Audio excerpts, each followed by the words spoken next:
接下來我們要特別關心的是洪都拉斯的選戰現在變戰場了，尤其他現在提出來說要斷了北京，挺台灣到底。那麼川普今天也會來關心他獵殺中南美的這一些親中的政權。那中國大陸方面會怎麼樣做全面的反制？中南美洲現在成為全新的一個新戰場，今天一起的來做關心。趕快來看到的是洪都拉斯的總統大選啊，1日投票之後已經陷入了極小的一個差距戰當中。2位候選人，這一位是稍稍領先，這位是阿斯夫拉，他是國家黨候選人，稍微領先大概是400-500票，500多票左右，微微的領先這一位候選人。那麼2位都已經公開表態了，如果當選的話，會立刻跟北京斷交，重新跟台灣來做建交。專家做的分析，如果說洪都拉斯接下來重新倒向台灣的話，將會代表是數十年來大陸在中美洲遭遇最大的一次外交上面的挫敗。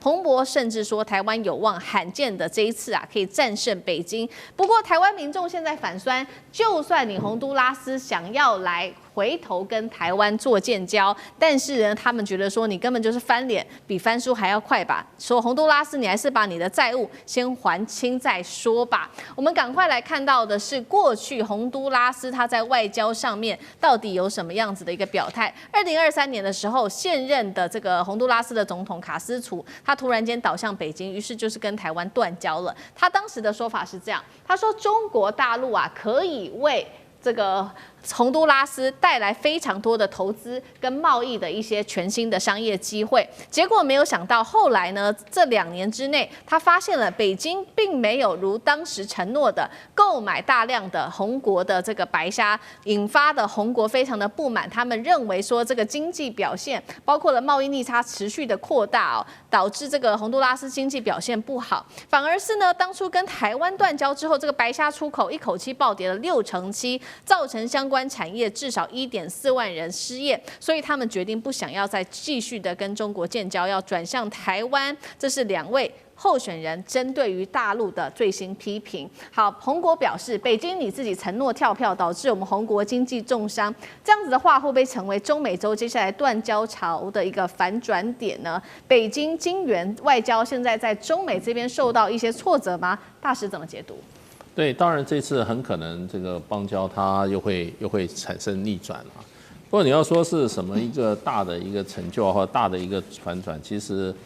我們在時間看遠一點，其實也不見得。因為我記得那個時候，我們比如說在非洲有一些國家，塞內加爾，它是3起3落，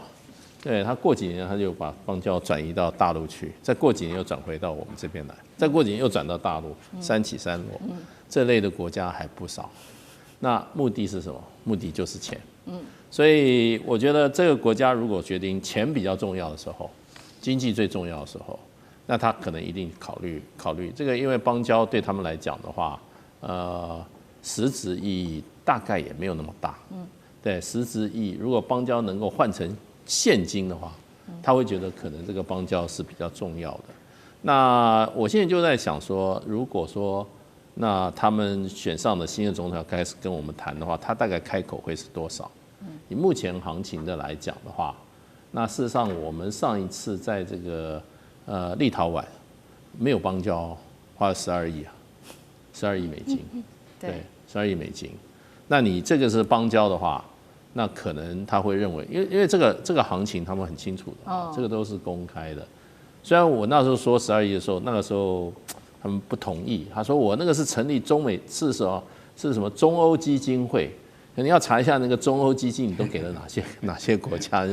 你選一個中歐，你只給你這要查啦，對不對？可是那個基金事實上那個時候是整個算起來是12億美金，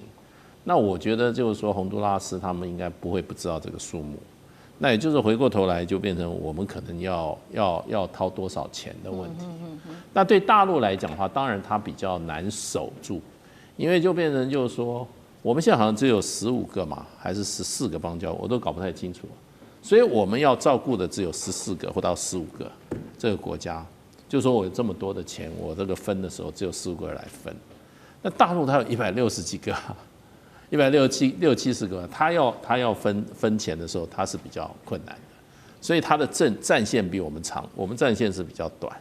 所以我們比較好照顧。可是問題就變成你現在是，如果說我們現在只剩下12個了，我都沒有注意。那我們就說，那我们手上資源可以分出去就更多。那我覺得這次洪都拉斯基本上就趁着我們台灣的鈔票來的。那你知道鈔票準備夠的話，應該是沒事。問題不是那麼大。好，到底台灣接下來花這麼多的錢，值不值得？會不會持續的買單？等一下請上志哥帶我們看。不過另外一方面，我們來看到中美在這邊的角力哦，因為其實這一次洪都拉斯的大選，川普又再一次的介入了。他在選前一周力挺這個剛剛說的微服勝利的這一位阿斯夫拉到底，他公開喊話說，如果呢不是阿斯夫拉當選，美國就會砍斷，而且是立刻對洪都拉斯的補助。那他還突然間特赦前洪國的前總統哦，這個是葉南德茲，當時他因為涉嫌對美國販毒，所以被判了45年的重刑。那大家也知道，另外一方面，那個川普的手持續的伸向中南美洲，就是針對委內瑞拉的比較親中的總統馬杜洛這邊，持續的說要去追殺他，等於整個勢力擴展到中南美洲，要跟大陸來做競爭。下一步會不會真的動武來清除這些中南美洲的親中勢力？幹哥怎麼看？我跟你講哈。川普做什麼事情都要談生意啊，先打過算盤，不是算盤，因為先打過計算機啊，所以說會不會對於委內瑞拉再施以更嚴重的軍事打擊呢？目前看起來不會，為什麼？就昨天剛剛發生的啊，馬杜洛委內瑞拉總統親自就打電話給川普，你知道兩個人講多久嗎？15分鐘就結束了。為什麼？因為馬杜洛降低了姿態，他就說好，那我離開委內瑞拉。那可不可以讓我的副總統羅德里格斯繼任我現在的位置？不行。然後呢，這個不行，不行的話，除了我以外，你也已經準備制裁好幾百名國會議員，跟你認為是我的同黨的人可不可以豁免他們？不行，什麼都不行。這通電話已經快要講不下去了，你知道嗎？然後川普明白告訴馬杜洛，你剩下1周的時間可以考慮怎麼樣。可以離開委內瑞拉，我們會提供你安全保護，不會你的總統專機飛到天上被我打下來。川普已經講到這樣了，你會不會覺得這根本就是土匪，這流氓行為嘛？他對着一個國家的總統說，你要的東西都得不到，就有點像當年美軍在入侵格瑞納達，去抓巴拿馬的強人那個總統的時候，他都是沒有什麼好商量的，我軍隊就來了，對不對？那這次呢？你說委內瑞拉也不是只做的，它也有俄羅斯提供的防空飛彈以及蘇凱30戰機。如果真的要打起來的話，委內瑞拉會跟你打。可是到目前看起來的話，人家外面就有講，其實川普態度這麼強硬的原因是說，因為馬杜洛不是他要的人，他把他推翻之後，他在家裡的後院可以安排美國屬意的人選來當總統，而且他認為說馬杜洛本來就是恐怖組織底下所產生出來的一個政治人物，所以一定要把它去除掉，而且把它去除掉之後，對於國防工業的這一門生意有很大的幫助。所以其實在大家看懂這個題目以後，大家就覺得說層層串聯起來，川普是有他的計劃在做的。但是我們的感覺就是，對於這個2013年就已經上任的馬杜洛，他已經當了10幾年的總統，等於是說一個強鄰。叫你走你就走，你不要講難聽一點，根本就是叫他滾了。所以他現在馬杜洛已經放低姿態了，川普還是什麼都不答應，所以那個電話15分鐘很短就結束了。在這種情況底下，馬杜洛沒有什麼選擇。可是呢，我覺得真正美國發動大規模入侵是不太可能的事情。但是對於中南美，還是一句話，他會再用商業的眼光看下次要對付哪一個國家。好，這一切事情放大眼光看，其實都是也在中美在中南美洲這邊競爭的一個角力。那剛剛回到剛剛的問題，那台灣在這當中是不是一顆棋子？我們這樣做值得嗎？接下來要買單哪些項目？上志哥怎麼看？我們看洪都拉斯現在涉及的國家或者區域就是中國、美國、台灣。好，這當中誰會為了洪都拉斯付出最高代價？